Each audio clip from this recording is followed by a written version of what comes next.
I was the last person my friend spoke to before she died, and I lied about her final words, because the truth would have handed the spotlight to the one person who didn't deserve it. My friend Amy died a couple of months ago, and I was the last one to see her alive.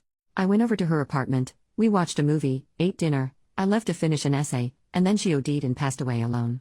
She was only 19 years old. Our final conversation was unremarkable. I said it was good to see her, thanked her for the food, we made plans for the sports we were going to play together the following week. I told her I would send her a bread recipe we had talked about, and she said she was excited to bake it to bring to a potluck that was coming up. She wished me luck with the essay and I said I would try, but Brian, my roommate, was always loud and distracting, so hopefully I could get it done before he came back from clubbing. She laughed, and the very last thing she said was to say hi to Brian for me. Amy didn't answer messages the next day, so I sent her roommate, Kara, a message to ask if everything was okay. Kara had been staying nearby with her boyfriend, so went home to see what was happening, and found Amy's body. She let me know what had happened, and after that there were police and all sorts. It was a shock and confusing, but I did not pry for details. Amy and Kara were incredibly close, practically sisters, so I absolutely did not want to bother her with questions, and the police had investigating to do. I was asked to describe the evening. Amy used stuff frequently. They don't think the OD was on purpose, but they wanted to know if she was acting strangely. Had she taken anything while I was there? What time did I leave, etc.? And the death was deemed not suspicious. Amy hadn't contacted anyone online after I left, so I was the person she last spoke to. Kara asked me what her last words were. I lied. I said it had been to wish me luck with my essay, and that she hoped I had a good night. Amy had always been positive and such a genuinely lovely soul. Well wishes were fitting last words for her. I didn't say anything about saying hi to Brian. Why I lied? Brian can kick rocks. There is a running joke among some of my friends about Brian's magical ability to make everything about himself.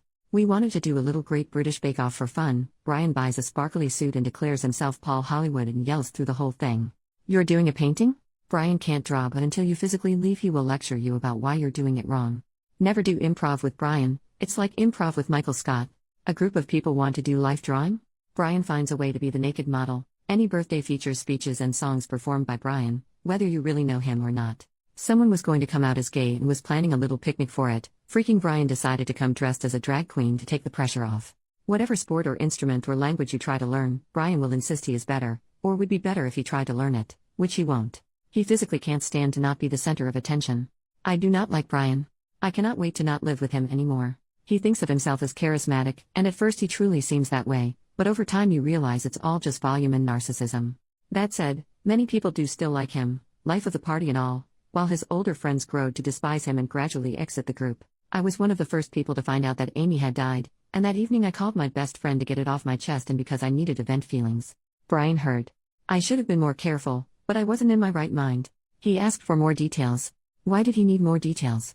Because he had already started drafting a mass message to send to all of Amy's friends to let them know that she had died. Amy and Brian met maybe twice ever. I told him he couldn't send it. This was on the day I found out. The police were only just involved.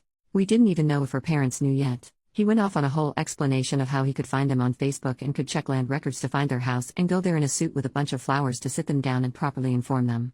I said the police would tell them, or Kara. As I said, Amy and Kara were close. Kara is from another country, so spends summers with Amy's family, practically like a second daughter. Why on earth would Brian, a total stranger, be a more fitting messenger? He said he had thought that he should get to be the one to tell them. I remember it well, because freaking get. For non-native English speakers, you get to be player one, you get to have an extra piece of chocolate cake, you get to dress up, you get to have a little treat that you want. You absolutely do freaking not get to tell someone that their daughter has died. This anti-Brian rant is getting too long. He held off on telling most people until after Amy's parents put out an official statement, though then gloated about having known about the news beforehand. He seemed to think that he would be able to speak at her funeral, but compromised and spoke instead at an informal gathering of friends that we held to honor her. He gave several speeches which, if you weren't aware that the two barely knew each other, would make you think that they were very close. He led a number of vigils, events, gatherings, which, yes, were a good morning opportunity for many people, but I'm too far gone with disliking him that I can't see it as anything other than him trying to gain an ownership of the situation. We put together a fundraiser in Amy's name for a mental health organization she had used, and Brian was upset that he was not listed as a contributor. He did not donate. We had a book where anyone could write about their memories with Amy. Kara wrote a half page, while Brian wrote 2.5. I do not like to lie. It makes me feel sick to my stomach. A couple of months have passed and the knowledge that I actively lied about Amy's last words is gnawing at me. It's so small and stupid, but I didn't say hi to Brian for her. I said I would. She made her last ever request and I'm denying it. I'm sorry for the paragraphs about what a massive jerk he is, but I hope it demonstrates my point.